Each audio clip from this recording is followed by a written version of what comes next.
हमने वर्ष 2047 तक विकसित भारत बनने का लक्ष्य रखा है। इसके लिए परिवर्तन आवश्यक है। हमारे शास्त्रों में भी कहा गया है, परिवर्तन ही एकमात्र स्थिरता है। अमेरिका के भूतपूर्व राष्ट्रपति का भी मानना है, परिवर्तन ही जीवन का नियम है। इस कारण हमारी वर्तमान सरकार ने भी मनरेगा कानून की जगह BVG रामजी कानून को लेकर आई है, जिसका उद्देश्य या लक्ष्य 2047 तक विकसित भारत बनना है या विकसित भारत के निर्माण में सहायता प्रदान करना है। आज हम लोग अपने वीडियो में BVG रामजी योजना के संदर्भ में प्रमुख प्रावधानों की चर्चा करेंगे। साथ ही मनरेगा और इनके बीच क्या अंतर है, इसके अलावा इससे क्या लाभ होने जा रहा और इसके आलोचना का आधार क्या है, इन सब मुद्दों पे चर्चा करेंगे। इससे पहले आप सभी का हमारे चैनल @यूनिविकास में स्वागत है। चलिए चर्चा आरंभ करते हैं। BVG रामजी योजना यानी विकसित भारत गारंटी फॉर रोजगार एवं आजीविका मिशन ग्रामीण। विकसित भारत गारंटी फॉर रोजगार एवं आजीविका मिशन ग्रामीण को 16 दिसंबर 2025 को लोकसभा में पेश किया गया और इसे पारित कर दिया गया।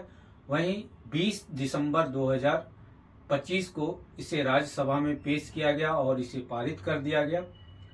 21 दिसंबर 2025 को इसे राष्ट्रपति के द्वारा स्वीकृति प्रदान कर दी गई। वहीं 1 जनवरी 2026 से यह कानून पूरे देश में प्रभावी हो चुका है। अब हम पृष्ठभूमि पे चर्चा करें तो जब हमारे देश में उपनिवेशवाद एवं साम्राज्यवाद का अंत हुआ तो हमारे समक्ष प्रमुख रूप से चुनौती उभर कर आई कि राष्ट्र निर्माण कैसे हो और लोगों का सामाजिक आर्थिक विकास कैसे हो। इसके लिए हम लोगों ने विकास प्रशासन का सहारा लिया, जिसके तहत बहुमुखी विकास एवं नियोजित अर्थव्यवस्था पर बल दिया,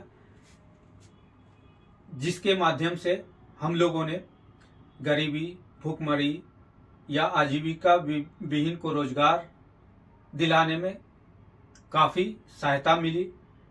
इसके बाद 90 के दशक के बाद यानी 2000 के आसपास हम लोग सतत विकास की अवधारणा विकसित हुई। इसी के दौरान समावेशी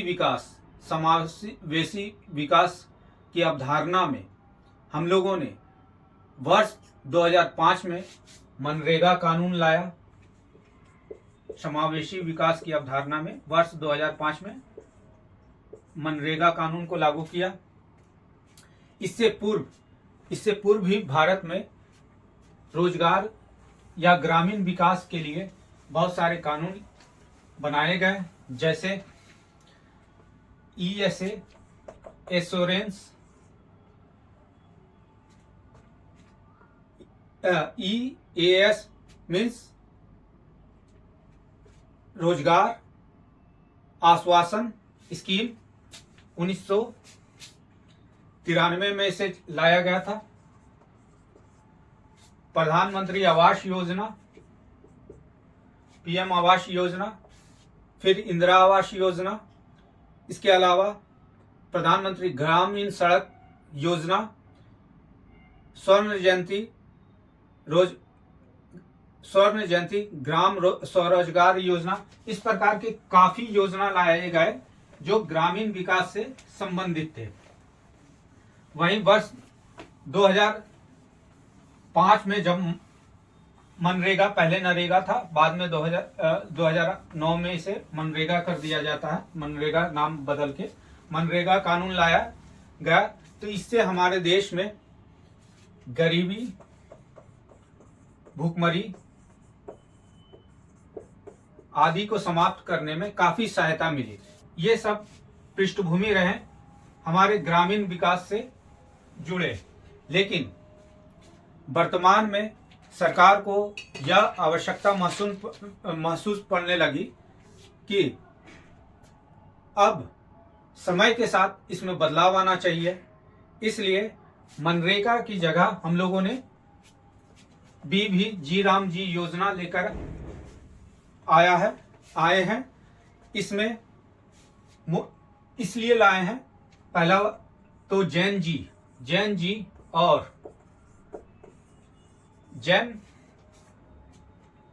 अल्फा के बीच अभी हम लोगों का दौर जैन जी और जैन अल्फा के बीच का दौर से गुजर रहा। तो इसके लिए हमें कानून में बदलाव करना जरूरी था, क्योंकि अभी जो युग है डिजिटल युग का है। डिजिटल युग के कारण लोग पेन पेपर छोड़ के अब कंप्यूटर के माध्यम से काम करना आरंभ कर दिए हैं। तो इसको ध्यान में रखते हुए मनरेगा की जगह डिजिटल अवसंरचना को ध्यान में रखते हुए इसमें बदलाव लाना जरूरी था। फिर अभी तेजी से आर्थिक विकास तेजी से हो रहा पूरे विश्व के स्तर पे, और तेजी से बदलाव भी आ रहे हैं। तो एक रीजन ये भी रहा मनरेगा की जगह नए कानून को लाना। उसके बाद मनरेगा में भ्रष्टाचार की समस्या व्यापक स्तर पे देखने को प्राप्त हुई। सोशल ऑडिटिंग किया जाता था, जो काफी हद तक सही तरीके से नहीं होने के कारण भ्रष्टाचार की समस्या मनरेगा कानून में देखी गई। इन सब कारणों के कारण हमने मनरेगा की जगह जी राम जी योजना लेकर आए हैं। अब इसके प्रमुख प्रावधान देखते हैं। इसके प्रावधान क्या है? सबसे पहले देखें तो इसमें 125 दिन रोजगार की गारंटी दी गई है। वे ग्रामीण परिवार के सदस्य जो अकुशल है, अगर वे रोजगार के इच्छुक हैं तो उन्हें 125 दिन का रोजगार दिया जाएगा। दूसरा, इसमें सतत विकास की अवधारणा को निहित किया गया, या सतत विकास की अवधारणा। इसके तहत 4 क्षेत्र पे फोकस किया जाएगा ग्रामीण संरचना के विकास के लिए। पहला है जल संरक्षण, दूसरा है आधारभूत संरचना का निर्माण,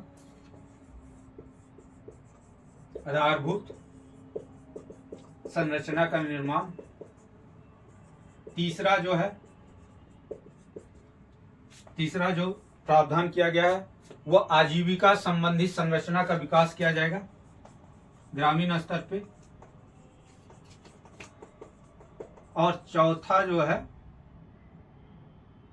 संरचना का विकास, और चौथा जो है इसके तहत प्राकृतिक आपदा से जुड़े कार्य किए जाएंगे। ये काफी इंपॉर्टेंट प्रावधान है। प्राकृतिक आपदा से जुड़े कार्य किए जाएंगे। इसके अलावा जो प्रमुख प्रावधान हमें देखने को मिलता है उसमें भुगतान प्रणाली जो है अब डिजिटल के माध्यम से किया जाएगा। पहला बात तो डिजिटल माध्यम से भुगतान प्रणाली, और 7 दिन या 15 दिनों के भीतर आपको भुगतान कर दिया जाएगा, और भी डिजिटल पेमेंट के माध्यम से। इससे पारदर्शिता आएगी। उसके बाद फिर देखें कि 60 दिन, ये इंपॉर्टेंट प्रावधान है, 60 दिनों का कूलिंग पीरियड रखा गया है। कूलिंग मतलब कृषि के मौसम में जब धान की कटौती या अन्य कार्य किए जाएंगे तो उस समय 60 दिनों तक हर क्षेत्र में, मतलब वो निर्धारित करेगा कि कब क्या रखना है, ये राज्य निर्धारित करेगी। कूलिंग पीरियड रखा जाएगा ताकि उस समय खेतों में काम करने वाले लोगों की संख्या में कमी ना आए। इसके अलावा इसकी पारदर्शिता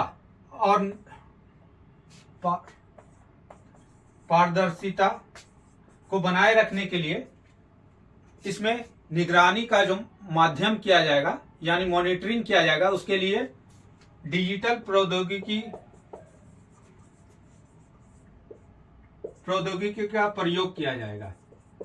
ये इसके प्रमुख प्रावधान देखने को मिलते हैं। इसके अलावा एक महत्वपूर्ण है केंद्र और राज्य के बीच। केंद्र और राज्य के बीच फंड पहले जो था वो 100% केंद्र द्वारा फंडेड स्कीम था।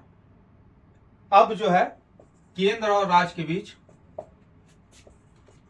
वित्तीय आवंटन जो होगा 60:40 के रूप में होगा, यानी केंद्र 40% वहन करेगी और राज्य केंद्र 60% वहन करेगी और राज्य 40% करेगा। और हिमालयी राज्य और पूर्वोत्तर क्षेत्रों में यह जो वहन होगा 90:10% का होगा, यानी 90% केंद्र सरकार और 10% राज्य सरकार। और जो पूर्णतः केंद्र शासित प्रदेश है जहां विधायी नहीं है, मतलब जैसे दिल्ली और पांडिचेरी को छोड़ के सभी राज्यों में 100% जो है केंद्र जो है खर्च वहन करेगी। तो ये इसके प्रमुख प्रावधान देखने को है। अब देखते हैं मनरेगा और इनके बीच क्या महत्वपूर्ण अंतर है। मनरेगा और बीबीजी रामजी योजना में प्रमुख अंतर देखें तो पहले 100 दिन गारंटी युक्त रोजगार था, अब 125 दिन कर दिया गया इसे बढ़ा के। वित्त पोषण पहले केंद्र 100% फंडिंग करती थी, अब केंद्र राज्य के संदर्भ में 60:40 का रेशियो कर दिया गया। वहीं मजदूरी भुगतान में सामग्री लागत पर केंद्र और राज्य 75-25 का डिवीजन था, तो इसमें भी वही रखा गया है। वही कार्य अधिकारी मतलब कार्यक्रम अधिकारी, प्रोग्राम ऑफिसर जो कम से कम 50% लागत वाले से अधिक आवंटन जो है ग्राम पंचायतों को कर दिया जाता था। अब पंचायती राज क्या करेगी, ग्राम स्तर पे कार्यक्रम के योजना के निर्माण, क्रियान्वयन और नेतृत्व में भागीदारी निभाएगी। और एक महत्वपूर्ण बदलाव जो है वो देखेंगे कि इसमें श्रेणीकरण किया गया है, मतलब यहां पर जो 50% से अधिक आवंटन वाले क्षेत्र हैं उसको कैटेगरी में बांट दिया गया है, ए बी सी में। ठीक है, जैसे मान लीजिए पूरे वर्ष के दौरान बजट जो है, पहले बजट कार्यक्रम बनाया जाता था, उसके बाद बजट मांगा जाता था। अब क्या होगा, पूरे वर्ष का एक खाका तैयार कर लिया गया, बजट बना दिया गया। मान लीजिए 10 लाख रुपया का बजट बनाया, ठीक है, तो पंचायत को 5 लाख रुपये से अधिक का कार्यक्रम दिया जाएगा। अब इसमें भी कैटेगरी निर्धारित कर दिया जाएगा, ए कैटेगरी का, बी और सी। मतलब एक जो होगा सरल प्रकृति का होगा, जो एक होगा मध्यम और दूसरा होगा जटिल।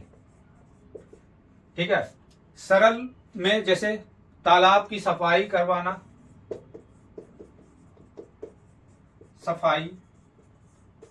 उसके बाद मध्यम में आ जाएगा सड़क का मरम्मत करवाना, सड़कों का मरम्मत। उसके बाद थर्डली लिखे तो बड़े बांध का निर्माण करवाना। इस प्रकार इसमें योजना में क्या किया गया, कैटेगरी निर्धारित किया गया, ए श्रेणी, बी श्रेणी और सी श्रेणी। इसके आधार पे पैसे का हर मद में अलग अलग एलोकेशन होगा, उसके आधार पे काम किया जाएगा। तो ये प्रमुख चेंजिंग आया है मनरेगा से बीबीजी रामजी योजना में। इसके बाद देखें तो इसकी विशेषता इस कानून की क्या है। इस कानून की विशेषता में देखें तो सबसे पहला हम लोग विशेषता देखते हैं, तो ये ग्रामीण विकास को बढ़ावा देगा। विशेषता में ग्रामीण विकास को बढ़ावा देगा, जाहिर सी बात है। दूसरा जो विशेषता है इसमें जो है बहुत महत्वपूर्ण है, मानक मांग आधारित विशेषता, मांग आधारित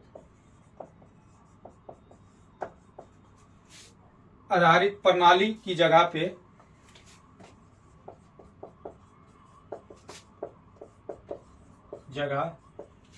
मानक एलोकेशन यानी नॉर्मेटिव मानक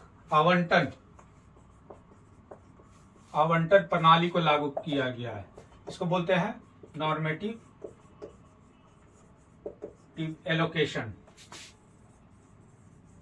एलोकेशन सिस्टम को लागू किया गया। इसके कारण राज्यों को क्या होगा फायदा? इससे राज्यों को योजना बनाने में और स्पष्टता मिलेगी। इससे राज्यों को योजना बनाने में और स्पष्टता मिलेगी, क्योंकि राज्यों के लिए वार्षिक आवंटन पहले से ही तय कर दिया जाएगा। मतलब आपके इस राज्य को इतना पैसा मिलना है इस ईयर, मतलब बिहार है तो बिहार को मान लीजिए 1000 करोड़ मिलना है मनरेगा के तहत, पहले से ही इस वर्ष के लिए फिक्स हो गया। तो अब राज्य इसके आधार पे कार्यक्रम बनाएगी कि हमें तालाब सफाई करवाना है, कि गांव का सड़क निर्माण करना है, कि गांव में पानी के लिए अन्य साधन मुहैया करवाना है, कि प्राकृतिक आपदा आ गया है तो उससे जो चौराहा पुल पुलैया टूट गए हैं इस सब को मरम्मत करना है। ये सब पहले ही से निर्धारित होगा और उसके आधार पे बजट निर्धारित होगा, उसके आधार पे काम करेगी। तो ये मांग आधारित आवंटन के आधार पे मानक यानी नॉर्मेटिव एलोकेशन काफी महत्वपूर्ण है। फिर महिला, जो एकल महिला है, ठीक है, एकल महिला है, दिव्यांग है, इन सबों के लिए, जो वृद्ध हैं, इन सबों के लिए अलग से अलग रंग की कार्ड जारी किया जाएगा। इससे उनकी विशिष्ट पहचान होगी। उसके बाद देखते हैं, ये प्रमुख विशेषता हमें देखने को मिला है। उसके बाद इसकी आलोचना देखें तो सबसे पहले नामकरण के रूप में राम क्यों जोड़ा गया, महात्मा गांधी जी के जगह राम क्यों जोड़ा गया, तो इसके संदर्भ में काफी डिबेट भी हुआ। तो सरकार का कहना है कि महात्मा गांधी जी के आराध्य गुरु भगवान राम है, इस कारण हमने इस योजना में राम का नाम शामिल किया है। पहला तो ये। दूसरा कि मानक आवंटन यानी नॉर्मेटिव एलोकेशन से के कारण केंद्र सरकार राज्य की खर्च सीमा क्या कर दिया है, तय कर दिया है। इससे अतिरिक्त खर्च राज्यों को उठाना पड़ेगा। इससे क्या होगा कि राज्य के वित्तीय अर्थव्यवस्था पे बोझ बढ़ने की संभावना है। और दूसरी बात, 60% और 40% का जो फॉर्मूला तैयार किया गया है वित्तीय आवंटन का, इससे भी राज्य में क्या होगा, राज्य की वित्तीय बोझ पे काफी बोझ बढ़ने की संभावना है। इसलिए इसके आधार पे आलोचना की जा रही है। और एक और कि एक अधिकार आधारित गारंटी की जगह शर्त बना दिया गया है, मतलब एक कंडीशन निर्धारित हो गया। पहले अधिकार का फीलिंग होता था, अब शर्त का फीलिंग होना आरंभ हुआ।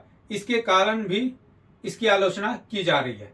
इसके बावजूद भी यह कानून जो है ग्रामीण विकास में महत्वपूर्ण भूमिका निभा सकती है आने वाले दिनों में, और हम विकसित भारत के लक्ष्य को बदलते युग के साथ या बदलते जमाने के साथ हम हासिल करने में कारगर साबित होंगे।